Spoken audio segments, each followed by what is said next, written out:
ఓం సాయిరామ్ సమర్థ సద్గురు సాయినాథ్ మహారాజ్ కీ జై. మన సాయి బిడ్డలందరికీ నమస్కారం అండి. అందరూ కూడా సుఖంగా సంతోషంగా ఎప్పుడూ కూడా ఆనందంగా ఉండాలి అని చెప్పి సాయినాథుని తరపున నేను కూడా మనస్ఫూర్తిగా కోరుకుంటూ ఉన్నాను.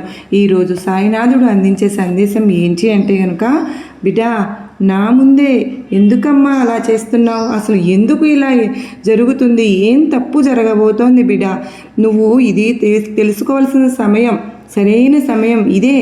మిస్ చేసుకున్నావు అంటే మళ్ళీ నువ్వు జన్మించాల్సిందే, ఇది వెంటనే తెలుసుకో అని చెప్పి సాయినాథుడు ఏదో తెలియని సందేశంతో మన ముందుకైతే వచ్చారు. మరి ఆ సందేశం ఏంటో మనం పూర్తిగా తెలుసుకోవాలి అనుకుంటే వీడియోని చివరి వరకు చూడాలి. వీడియోలోకి వెళ్ళే ముందు కింద ప్రతి ఒక్కరూ కూడా ఓం సాయిరామ్ అని చెప్పి కామెంట్ చేయడం మాత్రం మర్చిపోవద్దండి. అంత మాత్రమే కాదు, మొదటిసారిగా మన సాయిబాబా సన్నిధి ఛానల్లోకి వచ్చినట్లయితే ఛానల్ని ప్రతి ఒక్కరూ కూడా సబ్స్క్రైబ్ చేసుకుని వీడియోకి చిన్న లైక్ ఇవ్వండి. మరి చాలామంది ఎన్నో ఇబ్బందులు పడుతూ వారి సమస్యలతో సతమతమైపోతూ ఎలా తీర్చుకోవాలో తెలియక ఇబ్బంది పడుతూ ఉంటున్నారు కదా. మరి బాబా వారి ఆశీస్సులతో చక్కని పరిష్కారం మార్గాలు దొరుకుతూ ఉన్నాయి అక్క. మీరు బాబా వారు చెప్తూ ఉంటే అసలు మా సమస్యల నుంచి మేము చాలా తేలికగా మేము ఇవాళ రోజున బయటపడుతున్నాం అక్క, మీకు వేల ధన్యవాదాలు అని చెప్పేవాళ్ళు ఎంతోమంది ఉన్నారు ఫ్రెండ్స్. మీరు కూడా 100కు 1000% నమ్మకంతో కనెక్ట్ అవ్వండి. బాబావారి అనుగ్రహానికి మనం అందరం కూడా ఎవ్వరము మినహాయింపు కాదని ప్రతి ఒక్కరము తెలుసుకోవాలి. నేనైతే థర్స్డే కదా బాబావారికి ఏ విధంగా డెకరేషన్ చేసుకున్నానో, నాకు చాలా సమయం బాబావారి దగ్గర ఆ ఫ్లవర్స్ పెట్టుకోవడం అనేది జరిగింది.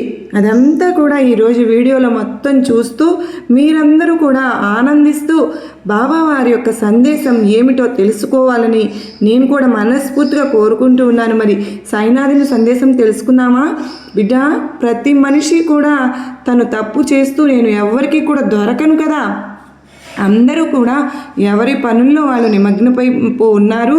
నా తప్పును ఎవరు గుర్తిస్తారులే, నేను ఎవరికి చిక్కను దొరకను అని చెప్పి పిల్లి గనక పాలు తాగుతూ ఉన్నప్పుడు నన్ను ఎవరు చూడడం లేదు కదా అని చెప్పి పొరపాటు పడి కళ్ళు మూసుకొని పాలు తాగుతూ ఉంటుంది కదా. అలా అప్పుడప్పుడు మానవులు కూడా ప్రవర్తిస్తూ ఉంటారు. ఏది ఏమైనప్పటికీ, ఎవరు ఏ తప్పు చేసినప్పటికీ వారికి వారి యొక్క కర్మానుసారమే ఆ యొక్క కర్మ ఫలితమే సరిగ్గా సమాధానం చెప్పే తీరుతుంది. అయితే తప్పు చేసేవాళ్ళు తమ తప్పులు ఎరుగరు అన్నట్లుగా ఈ యొక్క సాయినాథుడు ఒకరు ఉన్నారు. భగవంతుడు నన్ను చూస్తున్నాడు, నేను చేసిన తప్పులను గంపంత కన్ను పెట్టి మరీ చూస్తూ ఉన్నారు అని గుర్తించలేకపోతూ ఉన్నారు. వారికి అర్థం కావడం లేదు. అంత మాత్రమే కాకుండా ముఖ్యంగా ఇక్కడ చెప్పుకోవలసిన విషయం ఏమిటో తెలుసా? నేను అందరి గురించి చెప్పడం లేదు, కానీ కొంతమంది వ్యక్తుల గురించి మాత్రం చెప్తాను. ఈ మాటలు నీ మనసులో ఎక్కడో ఎవరి గురించో చెప్తున్నట్లుగా నిన్ను తాకుతాయి. ఎందుకో తెలుసా? ఇది నీ జీవితంలో అనుభవించిన పాఠం కదా. కనుకనే తప్పులు చేసేవాళ్లే ఎక్కువగా నాకు పూజలు చేస్తూ ఉంటారు. అదేవిధంగా ఎక్కువ ఎగబడి మరి నాకు దండాలు పెడుతూ ఉంటారు. తప్పులు చేసిన వాళ్ళే పూజలు, పునస్కారాలు, దేవాలయాలు, భగవంతుడు, యాత్రలు అంటూ అక్కడికి ఇక్కడికి తిరుగుతూ ఉంటారు. ఎక్కడో సంఖలోనే పిల్లిని పెట్టుకుని ఊరంతా తిరిగినట్లుగా ఎక్కడున్నా కూడా భగవంతుడే కదా తల్లి. ఎక్కడ ఊరిలో ఉన్న దేవుడు తక్కువ కాదు, ఎక్కడ దూరపు కుండలు నునుపు అన్నట్లుగా దూరంగా ఉన్న దేవుడు గొప్ప. ఇక్కడ నేను భగవంతుడి గురించి మాట్లాడుతున్నాను అని చెప్పి మీరు తప్పుగా అనుకోవద్దమ్మా. ఎందుకో తెలుసా? ఇప్పుడు నీకు తెలియాల్సిన సమయం అనేది వచ్చింది. కనుకనే ప్రతిదీ కూడా నీకు అర్థమయ్యే రీతిలో వివరించి చెప్తున్నాను. ఒకే ఒక్క మాట గుర్తుపెట్టుకో, అందని ద్రాక్ష పులుపు అని చెప్పి కడుపులో లేని ప్రేమ కాళ్ళ మీద పడినా వస్తుందా? రాదు కదా అని చెప్పి మనల్ని నమ్మని వారికి మనం ఎంత మంచి వాళ్ళము అని చెప్పి రుజువు చేసుకునే ప్రయత్నం చేసినా సరే వారు మనల్ని చనిపోయేంత వరకు కూడా నమ్మరు అని చెప్పి నువ్వు ముఖ్యంగా అన్నిటికంటే కూడా తెలుసుకోవాల్సిన విషయం. ఆ విషయం ఏంటంటే, నీ యొక్క మాటలతోటి కానీ లేదా నీ యొక్క చేతలతోటి కానీ ఎవరిలో కూడా నువ్వు మార్పు తీసుకురాలేవు అని చెప్పి, అదేవిధంగా ఒకరి మీద ప్రేమను చంపడం అనేది కూడా నీ చేతుల్లో లేదు అని చెప్పి ఒకరిని రాక్షసుల్లాగా మార్చవలసాలన్నా కూడా, ఒకరిని భగవంతునిగా మార్చాలి అన్నా కూడా, ఒకరు నీ వైపు తిప్పుకునేటట్టుగా నువ్వు ప్రవర్తించాలి అన్నా దేనికైనా సరే కానీ ఒక సమయం అనేది వస్తుంది. ఆ సమయం అనేది ఎప్పుడు, ఎలా, ఎక్కడ, ఏ విధంగా వస్తుందో అని చెప్పి గనక తెలుసుకోగలిగిన వ్యక్తేనమ్మా నిజమైన మనిషి. ఇప్పుడు ఇక్కడ నేను చెప్పే ప్రతి మాట కూడా నీ జీవితానికే ముడిపడి ఉంటుంది. ఎందుకు అని అంటావా? నువ్వు ఎవరినైతే నీ సొంతం, నీ వ్యక్తి, నీ మనిషి, నీతోటే ఉండేవారు, నన్ను ప్రేమించేవారు, ఇతను ఏ విధమైన తప్పులు చేయకూడదు లేదా ఈవిడ ఏ విధమైన తప్పులు చేయకూడదు, వీరు మంచిగా ఉండాలి, ఎటువంటి చెడు వ్యసనాలకు బానిస అవ్వకూడదు అని చెప్పి వారికి నువ్వు పదే పదే హితబోధ చేస్తూ అనేది ఉంటావు. అలా హితబోధ చేసేటప్పుడు నువ్వు ఆ చెప్పిన మాటలు అనేవి వారికి ఆ యొక్క మాట తీరు ఏ విధంగా ఉంటుంది అంటే కనుక, వారి మీద నీ ద్వేషాన్ని చూపిస్తున్నట్లుగా, వారి మీద కోపాన్ని, ఆవేశాన్ని చూపిస్తున్నట్లుగా, వారంటే ఆ యొక్క ప్రవర్తన ఇష్టం లేదు అన్నట్లుగా, ఇంకాస్త వారు నిన్ను తప్పుగా అపార్థం చేసుకుని ఏవైతే వద్దు అని చెప్పి మనం అనుకుంటూ ఉంటామో అదే వారు చేయడానికి ఇష్టపడుతూ ఉంటారు. ఎంతవరకు వారి యొక్క కర్మానుసారం అనుభవించేంతవరకు అలాగే లోకులు కాకులు అనే మాట ఎందుకు వచ్చిందో మీకు కొత్తగా నేను చెప్పవలసిన అవసరం లేదు. కానీ ఆ కాకుల గురించి ఆలోచిస్తున్నావు చూసావా, దాని గురించి మాత్రమే నేను చెప్పాలి అని అనుకుంటున్నాను. పిల్ల ఎప్పుడైనా కానీ ఒక మాట చెప్తారు, జాగ్రత్తగా వింటారు. ఏంటి అంటే కనుక, భగవంతుడు అన్నీ కూడా చూస్తూ ఉంటాడు, అసలు నీలోనే భగవంతుడు ఉన్నారు అనే మాటను నువ్వు గుర్తుపెట్టుకోవాలి. నీ మనస్సాక్షి ఉంటుంది చూసావు, ఆ మనస్సాక్షికి ఏది తప్పు, ఏది ఒప్పు, నువ్వు ఏ పని చేయాలి, నువ్వు ఏ పని చేయకూడదు, నువ్వు ఎవరితో మాట్లాడాలి, నువ్వు ఎవరితో మాట్లాడకూడదు అనేవి అన్నీ కూడా ఆ మనస్సాక్షికి పూర్తిగా తెలుస్తాయి. అలా పూర్తిగా తెలుసుకున్నప్పుడు ఇక్కడ వేరే చుట్టుపక్కల ఉన్న నీ బంధుమిత్ర స్నేహవర్గంలో ఉండే ఆ యొక్క ఈర్ష్య స్వభావాలు ఎవరైతే ఉంటున్నారో, నువ్వు ఈ పని చేయవద్దు, నువ్వు ఇక్కడికి వెళ్ళవద్దు, నువ్వు అలా ఉండకూడదు, నువ్వు ఇలా ఈ పని చేస్తే నీకు వారి ద్వారా నీకు మాటలు వచ్చే అవకాశాలు ఉంటాయి, నువ్వు అంత చేటు పోసుకోవాల్సిన అవసరం అయితే లేదు, ఇలా రకరకాల మాటలతో నువ్వు ఒక పని చేయాలి అనుకున్నప్పుడు ఆ పని మీద నీకు శ్రద్ధ లేకుండా 10 రకాల మాటలు చెప్పి నిన్ను వెనక్కు లాగే ప్రయత్నం అనేది చేస్తూ ఉంటారు. అలా వెనక్కి లాగే ప్రయత్నం చేసినప్పుడు నీ మనస్సాక్షి నీకు మొదట ఏదైతే చెప్తుందో అది నువ్వు చేయగలుగుతావు, నువ్వు చేస్తావు. మహా అయితే ఓడిపోతాను, మళ్ళీ నేను ఏదో ఒక అనుభవం నేర్చుకుని చేస్తాను అని చెప్పి నీ మనస్సాక్షి చెప్తుంది చూడు, అది మరి ఈ చుట్టుపక్కల ఉన్న వారందరూ కూడా నువ్వు ఇది చేయవద్దు అని చెప్పినప్పుడు నీలో ఉండే ఆ మనస్సాక్షి అనే భగవంతునికి నువ్వు గౌరవం ఇస్తావా? ఈ లోకులు కాకులు అనే మాటకు నువ్వు గౌరవం ఇస్తావా?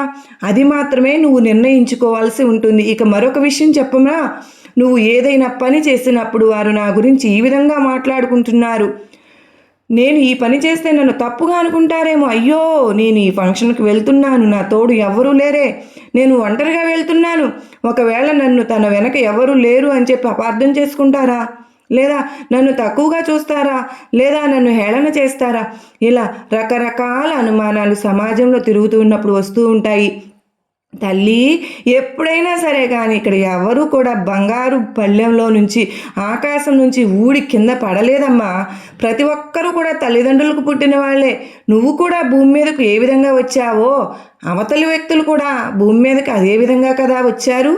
అవతలి వ్యక్తుల చుట్టుపక్కల 4-5 ఉంటున్నారు అంటే దానికి కారణం ఏంటి అంటే గనక అవతలి వ్యక్తులలో ఎదుటివారిని పడేసే విధంగా మాట తీరు, ఎదుటివారి యొక్క మాటలు వినేటట్లుగా వీరి యొక్క అడుగుజాడలు, ఎదుటివారు ఏది చెప్పినా సరే కానీ శభాష్ అని పొగిడేలా ఉండే వీరి యొక్క మనస్తత్వం, ఎదుటి వారి కింద లొంగే వీరి యొక్క పరిస్థితి, అన్ని రకాలు కూడా వారి చుట్టూ 4 ఉండేలాగా చేస్తాయి.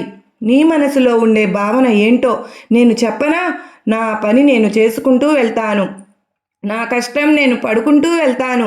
ఒకరితో కలవాల్సిన అవసరం ఏమిటి అనేది వచ్చినా సరే కానీ, కలవాలి అని చెప్పి నేను అనుకున్నా సరే కానీ, వారు చూపించే అహంకారానికి, వారు చూపించే ఆ యొక్క ప్రత్యేకమైనటువంటి శ్రద్ధ అవతలి వారిపై నా మీద చూపించడం లేదు కనుక నేను వీరి కింద లొంగకూడదు అని చెప్పి అనుకుని ఒంటరిగా మిగిలిపోతూ ఉంటున్నావు.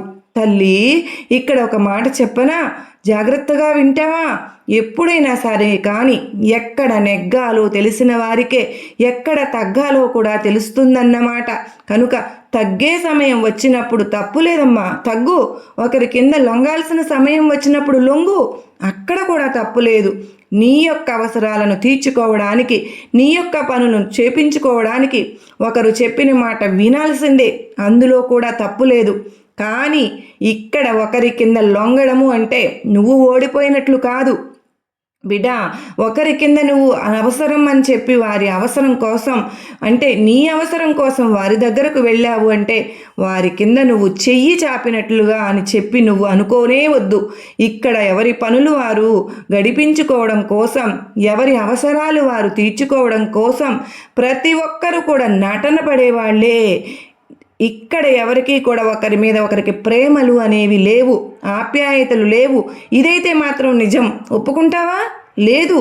కనుకనే ఇక్కడే నువ్వు తెలుసుకోవలసిన ముఖ్యమైన విషయం మరొకటి ఉంది. అంటే కనుక ఎక్కడ నెగ్గాలో నీకు నేను చెప్పవలసిన అవసరం లేదు. నీ యొక్క వృత్తి యందు ఎంత కష్టపడితే నువ్వు నెగ్గుతావో, ఏ ఏ పనులు చేసుకుంటూ వెళ్తే నువ్వు సాధిస్తావో, ఎక్కడ లక్ష్యం దృష్టి పెట్టగలిగితే నువ్వు విజయం అందుకుంటావో ఇవన్నీ నీకు తెలుసు. కనుక మనసులో తగ్గాలి అనుకున్నప్పుడే ఎక్కడో నీ ఆత్మాభిమానం నీకు అడ్డు వస్తుంది. చూడు, నేను వీరి కింద లొంగేది ఏమిటి? మీరు నాకు అపాయం చేయాలి అని చెప్పి చూసిన వాళ్ళు, వీరు నాకు కీడు కలుగజేయాలి అని చెప్పి చూసిన వారు, వీరు నేను ఇప్పుడు లొంగాను అంటే గనుక నన్ను ఒక బానిసలాగా చూస్తూ ఉంటారు.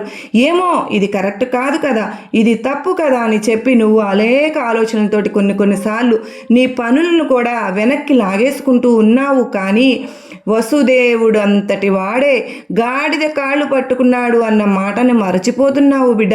గుర్తుంచుకోమ్మా.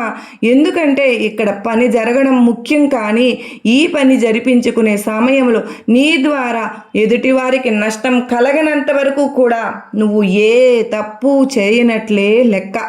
ఎదుటివారి చేతుల్లో నువ్వు నష్టపోనంత వరకు కూడాను నువ్వు తెలివిగా అలర్ట్ అయినట్టే. కానీ అంటే నీ యొక్క సమయాన్ని, నీ యొక్క ఆలోచన తత్వాన్ని కరెక్ట్గా అయిన రీతిలో ఉపయోగించుకున్నట్లు లెక్కే అనుకుని కనుకనే ఎప్పుడైనా సరే కానీ నీ పనులు నువ్వు చేపించుకోవడం కోసం పగవారి దగ్గరకు వెళ్ళి చెయ్యి చాపి అడగడంలో నా ఉద్దేశంలో అయితే తప్పు లేదు అని చెప్పి తెలుసుకో. ఎందుకు అంటే కనుక తల్లి, ఒక విషయాన్ని చెప్తాను, జాగ్రత్తగా విను. ఇక్కడ నీ మనస్థితి అనేది ఏ విధంగా ఉంటుంది అంటే కనుక నువ్వు వ్యక్తిగతంగా చాలా మంచిదానివి. ఎవరిని కూడా ఏ అపాయాన్ని, ఏ కీడుని కూడా చేయవు. ఒకరి నాశనాన్ని కానీ పతనాన్ని కానీ ఎప్పుడు కలలో కూడా కోరుకోలేదు. నీలో ఒక ప్రత్యేకత అనేది ఉంది. ఏదైనా సరే కానీ నువ్వు పని చేయాలి అనుకుంటే పట్టు వదలని విక్రమార్కుడిలాగా చాలా కష్టపడి ఆ పనిని చేసుకుంటూ వెళ్ళిపోతావు. ఈ యొక్క ప్రక్రియలో ఒక్కొక్కసారి అందరిలాగా నువ్వు నలుగురితో మాట్లాడలేకపోతూ ఉన్నావు.